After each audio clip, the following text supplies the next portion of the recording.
Alex Kelly, very nice to talk to you. Thanks for coming in. Thanks for having me.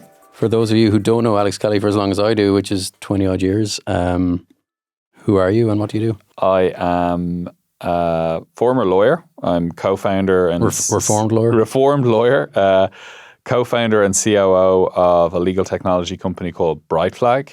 So we started about 10 years ago. We're a piece of software for large organizations, specifically the corporate legal department in large organizations, to help them better manage and control their external legal spend with law firms, manage their legal work, their legal matters, and run their department more efficiently.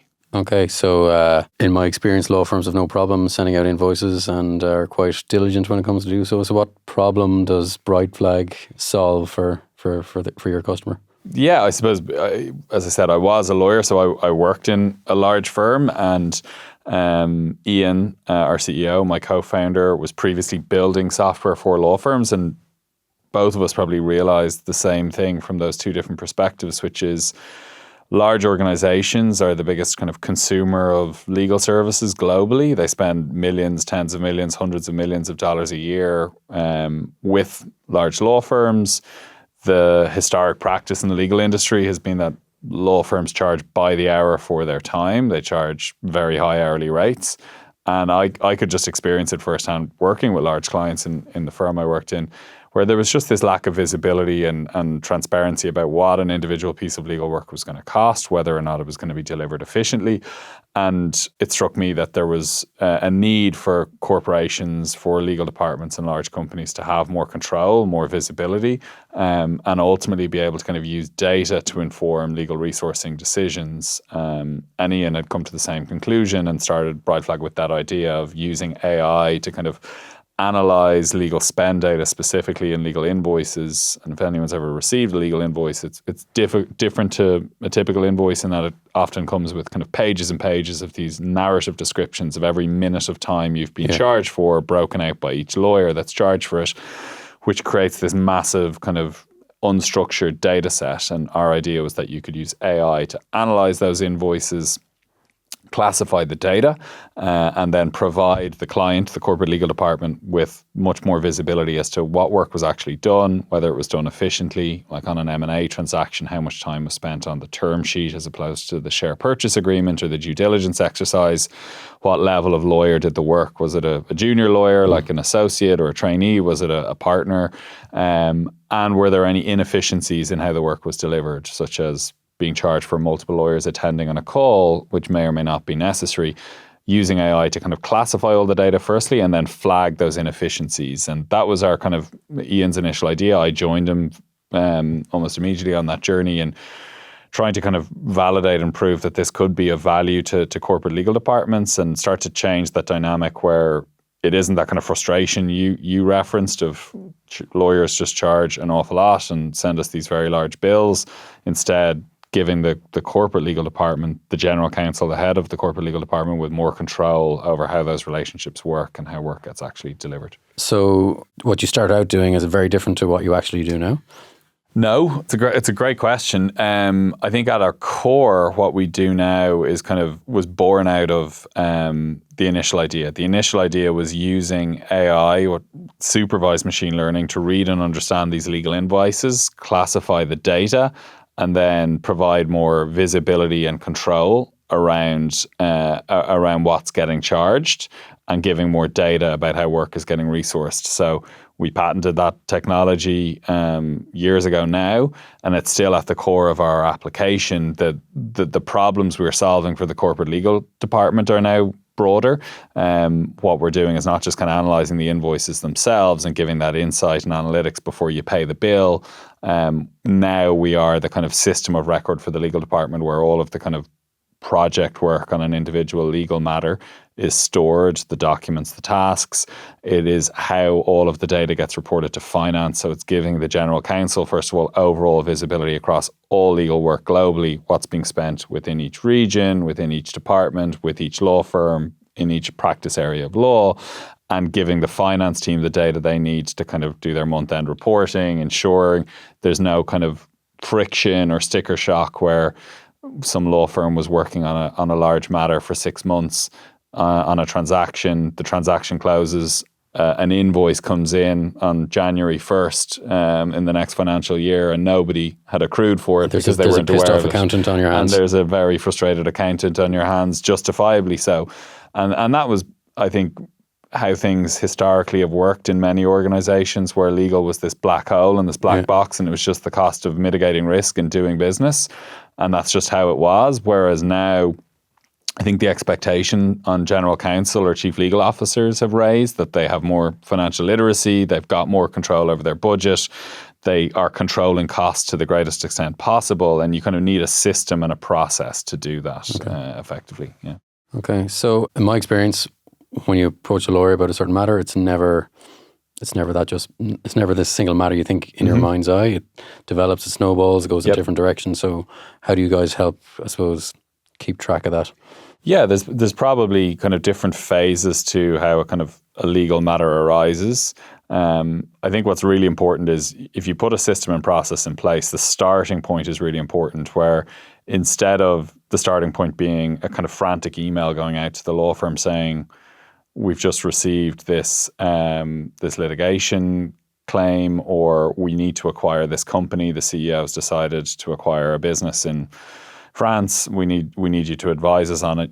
You need some controls where the first step is agreeing the budget with the firm, agreeing what the specific scope is for that budget, and having a kind of a system that enables you to agree that scope and that budget, and then kind of police that to your question as the matter then evolves and progresses.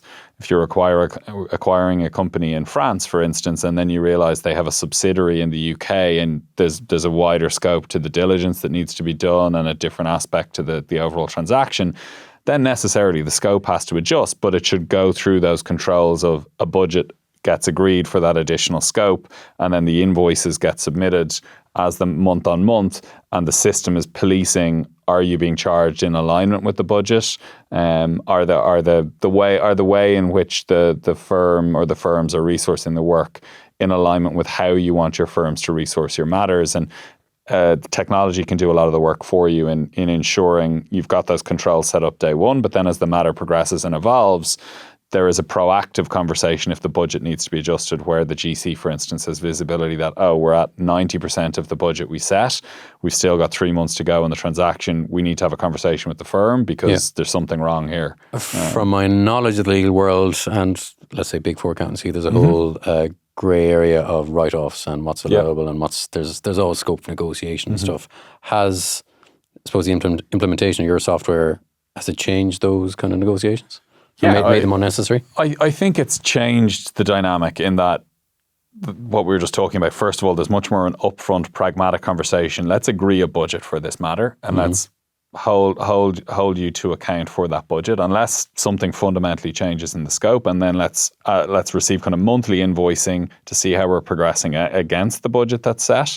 And even within that, as the monthly invoices are submitted, most clients now are putting in place what we call billing guidelines, which are rules around how they expect their legal work to be resourced. There's things you should not be getting charged for, like the law firm spending thousands on kind of case law research if you're paying them a high hourly rate and you expect them to know the answer, or the point I made earlier, a bunch of lawyers attending on a call where you only really need the expertise of one. If you've got a bunch of junior lawyers sitting on taking notes, that's not adding any value for you. You shouldn't be paying €300 an hour for that time. Well, so junior lawyer at the end of the month is like, oh God, what did I do to justify my time? I'll put in 3 hours there. This is part of the challenge, is that the law firm revenue model is built on each lawyer having a kind of billable hour target in a given day, week, month, year, and their kind of progression within the firm, their promotion, their bonus is often solely tied to that. So that can create a kind of misalignment of incentives in terms of not necessarily just focusing on the best outcome for the client, the most value for the client, but needing to kind of hit those targets. And look, that is just a systematic problem that exists. I think what I see law firms, the partners managing the relationships with clients, they want the best outcome for their client. They want to deliver great service and for the client to feel they've received value. But you have got these things going on that can create friction and create that inefficiency. And you kind of need a system as you get to kind of real scale as a kind of an organization. You need a system to kind of automate those controls, because historically what has happened is in-house lawyers in the organization or business people within the organization instructing law firms, it was pretty heavily relationship based, and that dynamic didn't lend itself to kind of challenging people and kind of having real-time controls in place to ensure work was being resourced efficiently and that the budget was being adhered to. And then maybe what you got at the end of the day was the kind of sticker shock of, oh, we got an invoice for 50K, we were expecting it to be 30, and a kind of a conversation of, oh, can you knock 5% off that, which is not based on any data. It's haggling like at the... Haggling, and it's not in the law firm's interest. It can push out their debtor days significantly when there is that disconnect, or really impact the long-term relationship and perception of value and the likelihood of getting repeat business. It's far better to have a clearly understood system and process, a clearly understood budgeting process and set of billing guidelines and a process for submitting WIP or accruals month on month, so that there isn't that misalignment and disconnect. And that the way we tend to think about it is it becomes more of a kind of a data-driven relationship. But the reality is, and I'm sure it's the same in your business, you have a handful of firms you trust, you're going to instruct, you want to work with them, but they should be working in an efficient way with you, which aligns with your team's values and how your finance team needs to operate as well. Okay. I'm going to take a step back. So 20 years ago when we were knocking around the UCD Law School, there was no talk of AI. Not maybe there was, it just wasn't in that day. But when did AI is very much mainstream for the last 2 years, let's say. Yeah. When did it come on your radar? I suppose it wasn't on my radar, truthfully, either when we were in law school 20 years ago. Unless you're deep in computer science or exactly, something. Yeah. It just, like, and we actually, our head of data science now does and members of his team do a good bit of lecturing with Trinity Law School, other law schools in the States, where it is now part of the curriculum and is becoming much more well understood, which is great to see. But it wasn't obviously on our radar when we were in contract law or tort or whatever back in the day, or company law. It feels pretty prehistoric now in terms of that education and that kind of framing of what a legal career was going to look like. I suppose when I joined the firm I worked in, the firm happened to be very heavily involved in some of the kind of the Madoff litigation in the aftermath of the financial crisis, and that was probably one of the key kind of early use cases for kind of e-discovery software, which is kind of really driving a lot of automation around the discovery process in large-scale litigation. There was decades and decades of documentation there was to go huge, through. like just insane data sets to go through, and that was probably the tip of the spear in terms of using AI in the legal space. Obviously, Ian, my co-founder, had kind of identified that we could use, as a product person, that we could use supervised machine learning in the kind of spend management, matter management space to kind of read legal invoice text, classify the data, highlight insights from that data. But in my experience, the kind of adoption of legal technology, while law firms were starting to adopt technology, it wasn't fundamentally disrupting the kind of how legal work was getting done necessarily at that point in time beyond the kind of e-discovery use case. I think things have really started to accelerate in the last decade for a few reasons. Obviously, just the wider kind of tech landscape, what is now possible with now generative AI is the buzzword. What is now possible in terms of kind of finding kind of specific vertical use cases for these wider technologies like large language models is really powerful. In addition to that, I think what happened after the financial crisis was much more scrutiny came on the general counsel, the head of the legal function in these large companies, to be more efficient and to kind of run the legal department like a business, whereas maybe before there was a bit more of that kind of black box mentality. There wasn't a lot of well built out software being used or a real focus on efficiency. And what that caused was the GC to ultimately create a new role called legal operations within the legal function. And their whole responsibility was driving change management, technology adoption, efficiency effectively, and kind of scaling the legal department like any other department might scale in a very efficient big cost way. center. Because it's a big, like as you get to real scale, our customers or organizations with revenues in the kind of billions, it becomes a major cost center, and you can't run it by just kind of simply saying we're going to just keep using more external law firms or hiring more internal lawyers. You have to identify ways to kind of automate processes like e-discovery or contract management, or ensuring when you are instructing outside counsel, you've got a system and a process to control that spend and demonstrate that to your finance team and your CEO that you've got control over it. You're being efficient, and you're using the right firms for the right type of work. So I think that kind of legal ops role getting created by the GC firstly coming under greater pressure to be more cost conscious. In the US, this legal ops movement, they would probably call it starting, where a community developed. It started with the big West Coast tech companies like Google and Meta. Now it is a global movement where you reach a certain scale and the GC understands we need a legal ops person to drive the transformation agenda, the technology adoption for the legal function.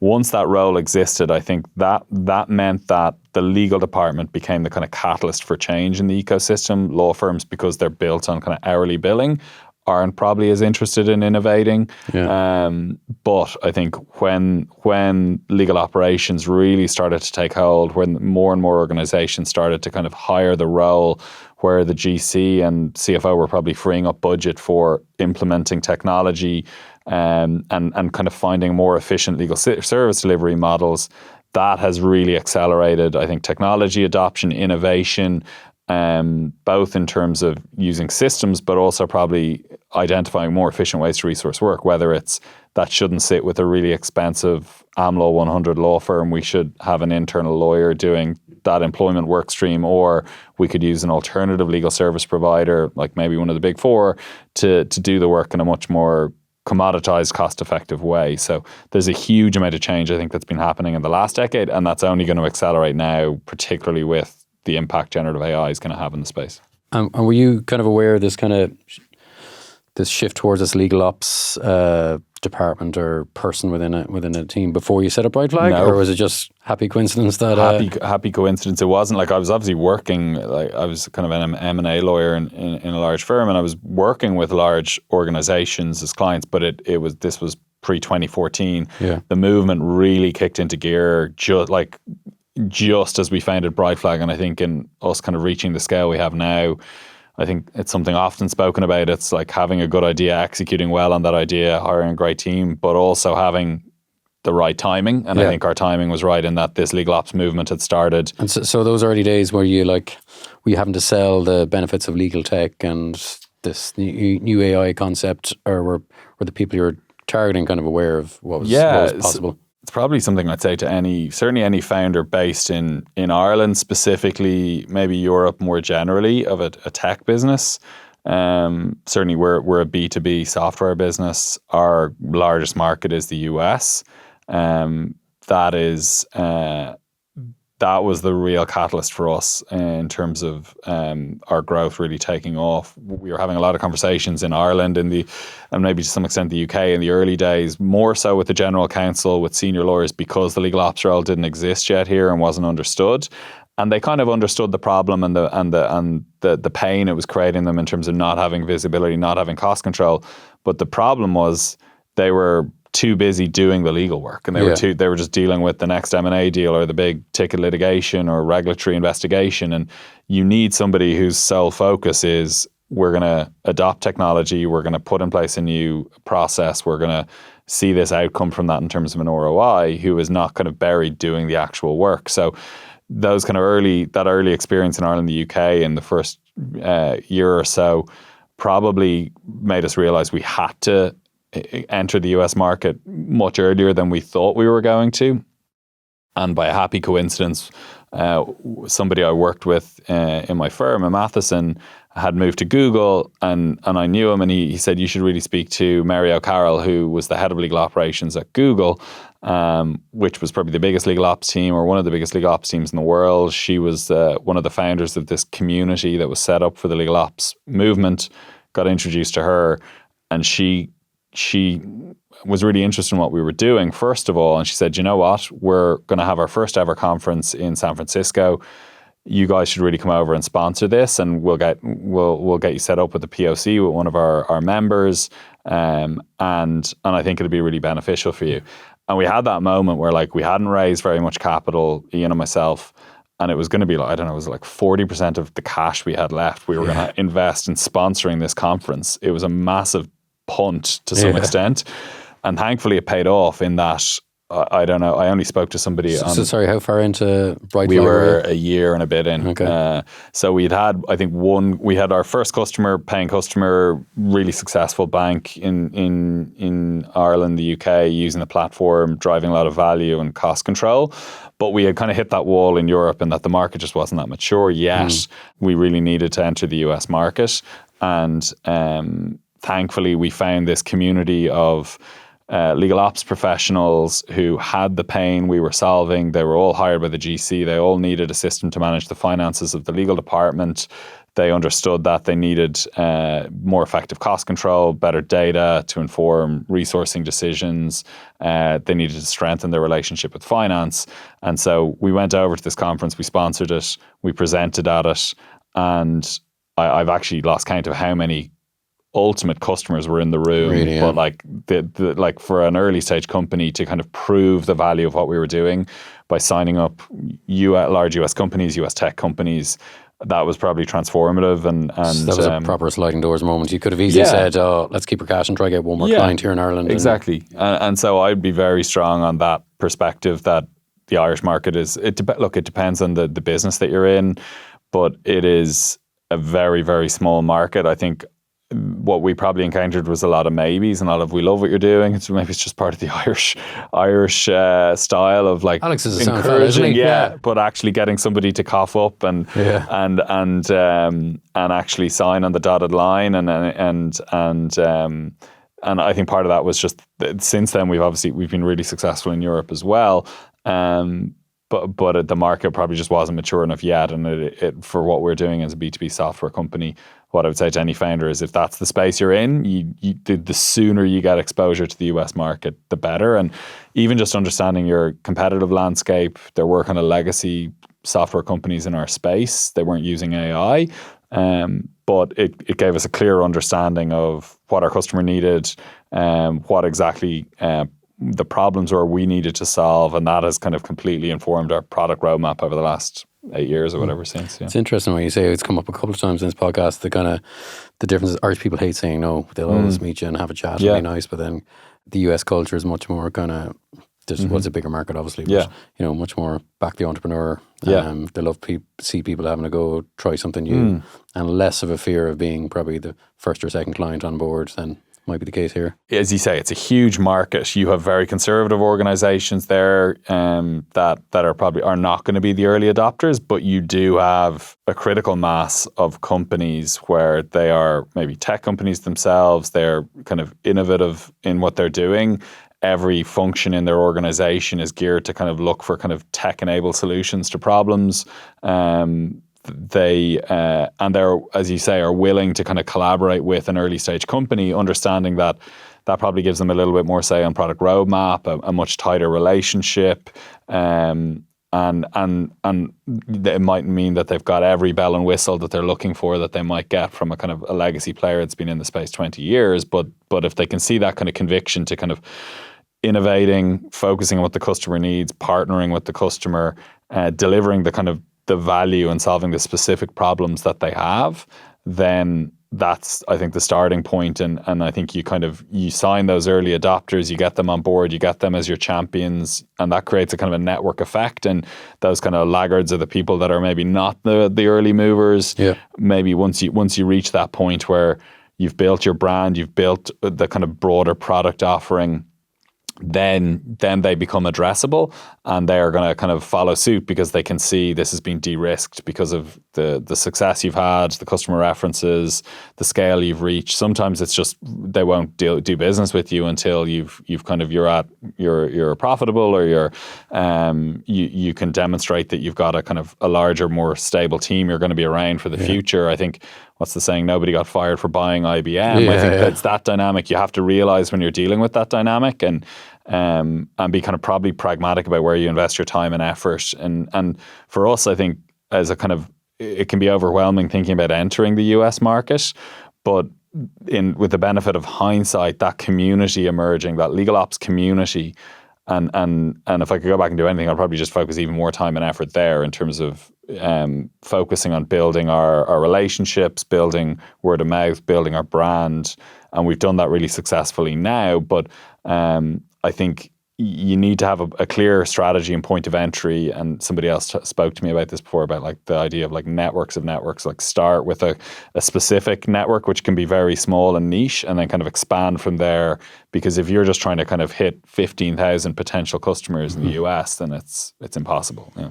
You need to have your message straight in your own mind, and then go deliver that with kind of conviction. with those, to your question, I think with those kind of early adopters, the people with the most acute pain point. And I think if there is a community that exists where those people coalesce and spend time together and speak to each other, and there's a kind of a word of mouth that can kind of start from that, I think that is much more effective than kind of just having sales development reps kind of cold calling and spamming thousands of companies. I think those days are kind of coming to an end. I mean, but I think you kind of say the acute pain point, that solving a problem for people is the key thing. Yeah. And how desperate, how big a problem is it for them? And 100%. And I do think, like, as a founder, something we probably found as well is you have to be willing to be down in the trenches, on the calls with the customer. In your case, from the start. On the plane. On the plane, on the call. You lived in the States? I was in the States for 2.5 years. So how long after that sliding doors conference in California to you moving to the States, did things blow up straight away after that conference, or was it more of a slow burn? It was a slow burn, I would say, for a few years after that, because we, as I said, there was legacy competitors in the space with very strong brands, and we were both kind of building that brand awareness about the problems we were solving, how we could solve them, but we were also still building out the kind of broader product offering around that core initial innovation to kind of meet the full requirements of a legal department, which was needing to kind of do all of the financial reporting, integrating with their finance systems, having a kind of a portal through which their law firms could submit all the data. So we built all that over the first 2 years. So I moved to New York, I think pretty soon after that conference. It might have been kind of 6 months after that. It was very quick, because we kind of had come to that realization the US market was going to be critical. And it was tough. The first few years were really tough, and it was not an overnight kind of all of a sudden we're here and everyone's knocking on our door. I think it was, as I said, that sort of journey of kind of gradually building the customer base, delivering value for them, working with them to understand how the product needed to evolve, and that then just kind of building its own momentum. I think it was a combination of really good software, but then our team, I think, working very closely, our customer success team, with clients to make them successful was really important. And fundamentally, it was hiring great people. I think that ultimately is the making or breaking of it. Like, you obviously can't scale a business, just the two of us. It was hiring great people and kind of enabling them to be successful. And we've been very fortunate to kind of do that. We have a great kind of leader of our go-to-market team, Kevin Cohn, who's been with us for over 5 years now. And he came with a lot of experience, but has also just immersed himself in this community and helped to kind of build that awareness and brand and just understand what the customers needed. So being there on the ground, I think, was important, but then ultimately it's about building a team that and kind of giving them the right areas to focus on. And you hopefully spend less time in airports now that you have a larger team around you? Yeah, well, I think we still like place a strong emphasis on time in person, both with customers as well as with our own team. So myself and Ian still travel an awful lot for the kind of key industry conferences, and to spend time with our team. Like we have, I think I was saying to you before we started recording, we've 50 people in the US now. A lot of our go-to-market leadership, sales, marketing, customer success, as well as our VP of product, are based in the US. And we're very intentional in kind of once a quarter meeting as a leadership team. We bring the whole company together twice a year in Dublin. We bring everybody back to Dublin, because I think as a kind of hybrid remote company, which has that kind of geographic distribution, I think it's really important to kind of create that culture where people are spending time together, are collaborating in person, are kind of aligned around what are our goals as a business, what is it we're trying to achieve. And I think keeping that sense of connection post-COVID, it obviously became very difficult for a lot of companies. Keeping that sense of connection, I think, has been really impactful in terms of we've got very low attrition, touch wood. Our team, I think, really like working here, like being part of that, part of the team and working with our customers. And I think we've managed to keep everybody very focused on what it is we're trying to achieve. So I think the travel is important, but we're definitely out of the phase where Ian and myself were on a plane every week to meet a customer. We used to have to go to Australia a lot, as I was saying as well, because we have customers down there. But as I said, you ultimately have to hire and enable people and a team to be successful. And we've been very fortunate to do that, I think, and hire great people. You talk about the team a lot, but I want to talk about you for a second. So your life path, St. Michael's College, UCD Law, Maths and Associate. The easy thing to do would be, okay, I'll be a M&A associate, I'll be an M&A partner, and that's you retire in 30 years. But you didn't. You jumped and became an entrepreneur, which was a big leap. Was that scary at the time, or was that always something that was on your radar? It wasn't on my radar at all. I think when you and I were friends 20 years ago, and when I started working in the firm, I definitely thought this is what I always wanted to do from school, through college, through my early years in the firm. I wanted to be a partner and wanted to kind of spend my career working in a firm, and I loved it. And I was saying this to somebody the other day, like I couldn't have gone on to do what we've done if I didn't have that experience. And so it was probably kind of a few years into it where I'd been extremely busy. It was in the aftermath of the financial crisis. I was a kind of financial institutions M&A lawyer working with an incredible boss, a guy, Tim Scanlon, who sadly is no longer with us, but somebody who just had incredibly high standards, was probably known as one of the best M&A lawyers in Ireland. And probably gave me a lot of responsibility, really pushed me, and challenged me, and so I learned a lot from that experience, and probably had maybe kind of an accelerated journey to realize longer term I didn't necessarily want to be there in 20 years doing that as a partner in the firm, and so started to consider what next, and probably always had a kind of somewhat of an entrepreneurial gene. Both of my grandmothers had started businesses, and my mum had her own business, and my dad was in a kind of his own kind of reasonably small firm, and so I kind of had this maybe background where that was something that I had kind of seen play out before. Subconsciously, it wasn't something I really had given a huge amount of thought to. And then I obviously just saw this issue where I could see that it was coming, that I think the confluence of AI technology, AI-enabled technologies fundamentally changing what was possible and how legal work got done and resourced.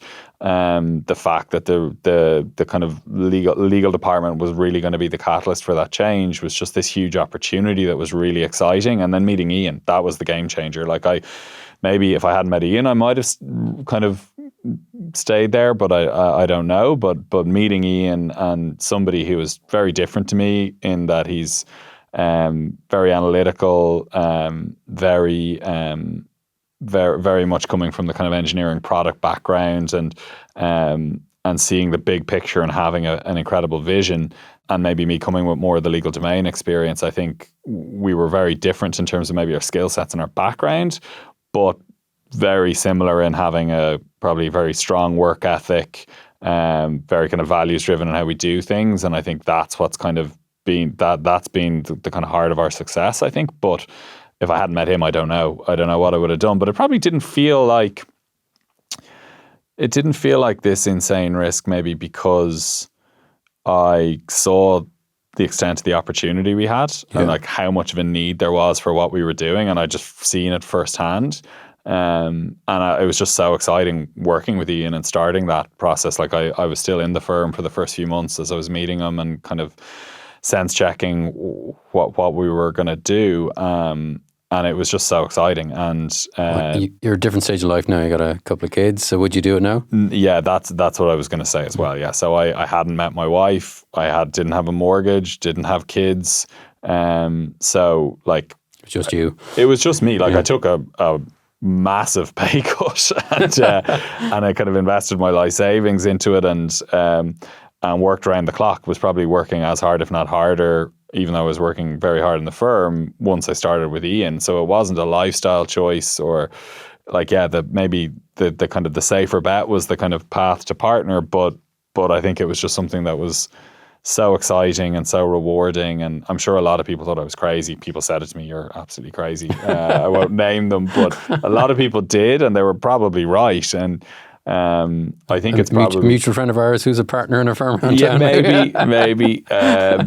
I don't know. I think it's hard to kind of put your finger on. Like it's over 10 years ago now. What was the main driver for it? I was also living with a friend who had started a pretty successful food business now, Bunsen, and he was always in my ear saying like, big fan of their work. Yeah. So Tom was always in my ear, kind of about like how insanely hard I was working, and kind of questioning my decision in terms of where I was spending my time. So that was probably part of it too. But I honestly don't know, but I certainly have never regretted it for 1 minute. It's been very hard work and very tough, and you kind of definitely have to be incredibly resilient to kind of stick at it, but hugely rewarding. And I think it's probably that sort of the biggest thing I learned making the shift over to working with Ian in the early days was I probably had a mindset of, from my training as a lawyer, and you might have gotten this in the accounting training as well, the kind of everything has to be right. You've got to have it 100% right. The product that goes out the door has to be accurate. You're going to have to stand over it. So you need to be damn sure you're giving the right answer to the client and you can back it up. Or your bills won't be paid. Or your bills won't be paid, and take as ever long as it needs to take, work all night to get to that point. Whereas Ian, correctly, coming from his kind of product background, that is the wrong way to build a product. You need to listen to the customer. You need to put the kind of what they call the MVP into the customer's hands, and then get the feedback and iterate from there very quickly, rather than spending weeks, months, years in your bedroom or whatever, kind of coming up with this thing in your own head that is the perfect solution to a problem that you haven't tested in any way, shape or form. So that was, and I remember I was really like, with our first ever customer, I was like, it's not ready yet. We can't give it to them yet. We can't put it in their hands. We can't give them the access to the platform. And he's like, no, we're giving it to them. We want this feedback. We want to hear what they've got to say. And because you don't know, you might have an idea, but like this kind of idea of the Steve Jobs visionary kind of coming up with the product in your own head and ignoring what the customer thinks, I certainly wouldn't subscribe to that. I think you've got to put it in the customer's hands. You've got to iterate very quickly and listen to them and listen and be analytical. You're not going to build every single little thing they ask you for, but ultimately that's what you're there to do. You're there to solve specific business problems they have. And the more you can kind of get access to them, listen to them, and then iterate quickly. And that's, I think, what I was saying earlier. You've got to be willing to do the hard yards, be on the sales calls, be in the customer meetings in those early days, because it's not just important in trying to get them to sign up as a customer. It's much more important in terms of the feedback you get, in terms of the product, I think, as well. And have them inside the tent, peeing out as opposed to outside the tent. Exactly. I see that mistake sometimes people make, where they kind of maybe hire the sales team and the customer success team, and they're kind of hands off, and they're like, well, we've hired that person to do that job, but they're not going to be successful, certainly in the early stages, if you take that approach. They need you there in the trenches with them, and you need to be there to get that feedback, and, as I said, to kind of iterate quickly and decide whether you need to change direction from a product perspective, from a kind of the target customer you're going after, whatever the case may be. So for people who want to learn more about your world, you're very much more experienced podcaster than I am. So where can they find that? So In-House Outliers, a podcast we started maybe nearly 3 years ago now, I think. Yeah, it's linked to it on our website, brightflag.com. I think it's on Spotify as well. It's been really interesting for me. We interview these legal operations leaders I was talking about, as well as general counsel, chief legal officers, other kind of innovators within the legal space on their career journeys and the kind of lessons they've learned along the way. And it can sound like a bit of a truism, but it is really a community. And I think it's great working with these customers and these people in the ecosystem, because people are very open to kind of sharing the mistakes they've made, the lessons they've learned. And it's still all very new. I think in terms of, there hasn't really up until recently been a kind of a college course you could go and do for legal operations.